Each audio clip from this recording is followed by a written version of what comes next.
سورہ رمضان ٹرانسمیشن میں ایک بار پھر خوش آمدید. ہمارے ساتھ موجود ہیں جی سربلند خان صاحب, پاکستان تحریک انصاف, اور ان سے گفتگو ہو رہی ہے خاص طور پر رمضان المبارک کے بابرکت مہینوں کے حوالے سے. ظاہر ہے جو بھی نیکی کے کام, اچھا یہ بتائیے کہ نیکی کے کام کے لیے ہم سب کو کہہ رہے ہوتے ہیں دوسرے کو, ظاہر اسلام نے حکم دیا ہے کہ ایک دوسرے سے بڑھ چڑھ کر حصہ لیں. رمضان میں کیا خصوصی طور پہ وہ اعمال ہیں جو ضرور کرتے ہیں آپ, یا آپ کی ظاہر ایک گیدرنگ بھی ہے, ایک پارٹی بھی ہے آپ کی, مل کر کچھ طرح کے کام بھی کر رہے ہیں لوگوں کے فلاح و بہبود کے؟ زیادہ تر تو ہمارے یہاں راشن ڈرائیو ہوتے ہیں, ایسی فیملیز ہوتی ہیں سفید پوش, ہم ٹارگیٹ اسی کو کرتے ہیں کہ جو اچھے گھرانے کے ہیں, مشکل حالات میں ہیں, تو چوری مطلب کسی کو پتہ نہیں کہ نہ لگے, چھپے ہاتھ ان کی مدد جو بھی ہو سکتی ہے ہم کرتے ہیں. ان کے گھر ہم راشن یا کوئی اور چیز یا نقد پیسے وہ پہنچانے کی کوشش کرتے ہیں. اور اڑوس پڑوس میں جو بھی ویکلی اینڈ میں, خاص کر فرائیڈے کو ہم کچھ چیریٹی کرتے ہیں, لوگوں کو افطار وغیرہ وہ کراتے ہیں. اچھا سرورند صاحب یہ بھی بتائیے گا کہ خدمت خلق پہ پی ٹی آئی کتنا یقین رکھتی ہے؟ آپ کو کیا لگتا ہے کہ خدمت خلق کتنی ضروری ہے, اور آپ سمجھتے ہیں کہ جس ویژن پہ یہ پارٹی بنی تھی آپ لوگ اس پارٹی پہ, اس ویژن پہ چل رہے ہیں؟ دیکھیں اس میں آپ نے بڑا اچھا سوال کیا, کیونکہ میں یہ بات کرنا بھی چاہ رہا تھا. اس وقت ہم نے پورے رمضان, آج بھی ہماری 4 سے 5 جگہوں پر عمران خان ہم نے دسترخوان کے نام سے ایک ڈرائیو شروع کی ہے. وہ اس میں ہم خصوصی طور پہ پورے کراچی میں ہر ٹاؤن میں 2 سے 3 ٹاؤن میں ہم سڑکوں کے اوپر عمران خان کی جانب سے دسترخوان کا اہتمام ہم نے کیا ہوا ہے, جس میں جو راہگیر ہیں, غریب ہیں, جو بھی لوگ ہیں جو صاحب حیثیت ہیں ان کو بھی بلاتے ہیں, اور وہاں پر خصوصی دعائیں ہوتی ہیں اس ملک اور قوم کے لیے, اسلام کے لیے, اور بالخصوص ہم جو خان صاحب کے لیے دعا کرتے ہیں, ان کی فیملی کے لیے اور پورے قوم کے لیے دعا کرتے ہیں. تو وہ ایک ہمارا ایک دسترخوان ڈرائیو ہے جو پورے آج بھی ہمارے 3 سے 4 مقامات کے اوپر, لیاقت آباد میں ہے, مومن آباد میں ہے, اور کل سوراب گوٹ میں ہے, ملیر میں ہے, کورنگی میں ہے. روزانہ کی بنیاد پہ ہمارے 4-5 ٹاؤنوں کے اندر یہ جو دسترخوان ڈرائیو ہے یہ ہوتی ہے. شوکت خانم کے حوالے سے آپ کو پتہ ہے پوری دنیا میں شوکت خانم ایک بہت بڑا نام ہے جو کینسر کے پیشنٹ کا مفت علاج کرتا ہے. وہ بھی ایک بہت بڑی چیریٹی ہے. ایک الحمدللہ ہمارا کراچی کا ہاسپٹل بھی پائے تکمیل کے بڑے نزدیک ہے, پشاور کا بھی. تو یہ 2 چیزیں ہیں کہ یہ 4 ہاسپٹل ہو جائیں گے چاروں بڑے صوبوں میں, تو اس سے غریب آدمی اپنا علاج لوگوں کو جی فائدہ پہنچے گا بالکل. اور یہی وہ کام ہے جو جیسے کہتے ہیں صدقہ جاریہ, صدقہ جاریہ ان چیزوں میں حصہ لے رہے ہوتے ہیں, صدقہ جاریہ ہوتے ہیں سب چیزوں. میں آپ کی توسط سے یہ درخواست بھی کروں گا ہمارے مخیر جو دوست ہیں کہ وہ اس چیز میں بڑھ چڑھ کے حصہ لیں, تاکہ بہت سارے لوگ ایسے ہیں نا کہ جو علاج نہیں کروا سکتے, جو جن کے پاس پیسے نہیں ہو سکتے, کہ جو کینسر کا علاج بالکل نہیں کروا سکتے, تو ان کی مدد ہو سکے. بالکل جی, اس طرح کی مدد ہوتی ہے. بالکل ہم چاہیں گے بلوچہ کہ نعت رسول صلی اللہ علیہ وسلم فہد انصاری ہمارے ساتھ موجود ہیں. جی فہد موجود ہیں, ہم ملتمس ہیں جی. نام محمد کتنا میٹھا میٹھا لگتا ہے, ہاں نام محمد کتنا میٹھا میٹھا لگتا ہے. دونوں جہاں سرکار کا ہم کو, دونوں جہاں سرکار کا ہم کو صدقہ لگتا ہے. نام محمد کتنا میٹھا میٹھا لگتا ہے. لب پر نغمے صلی اللہ کے, ہاتھوں میں کشکول, لب پر نغمے صلی اللہ کے, ہاتھوں میں کشکول. دیکھو تو سرکار کا منگتا، دیکھو تو سرکار کا منگتا کیسا لگتا ہے، ہاں دیکھو تو سرکار کا منگتا کیسا لگتا ہے، نام محمد کتنا میٹھا میٹھا لگتا ہے، یاد نبی میں رونے والا ہم دیوانوں کو، یاد نبی میں رونے والا ہم دیوانوں کو، لاکھ پرایا ہو پھر بھی وہ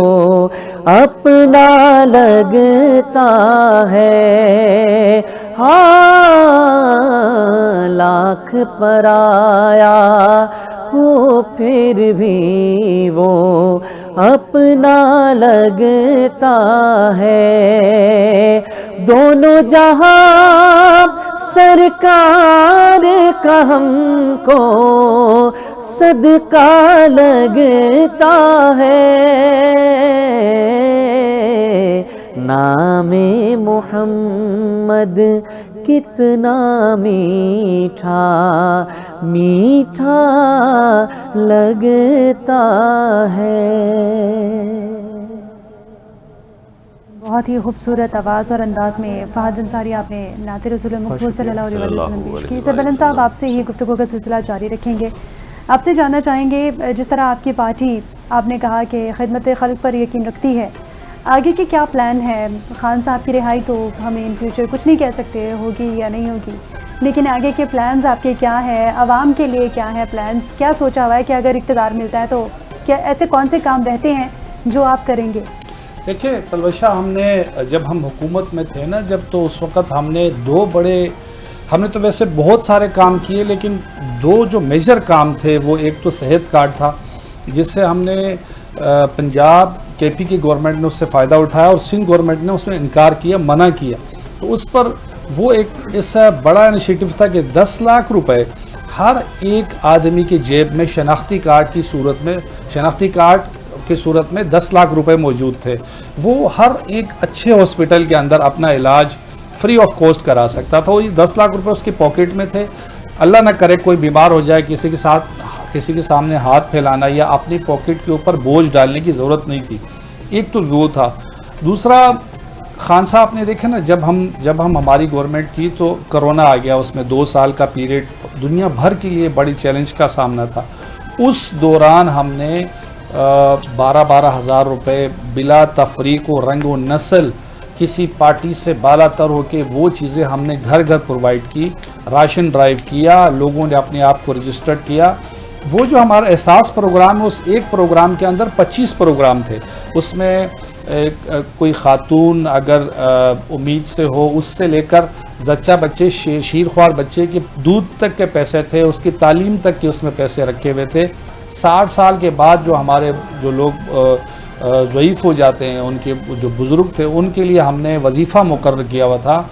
جو بیمار تھے ان کے لیے تعلیمی، اب خان صاحب آگے جا کر ہم لوگوں نے ایک ایجوکیشن کارڈ بھی متعارف کرانا تھا،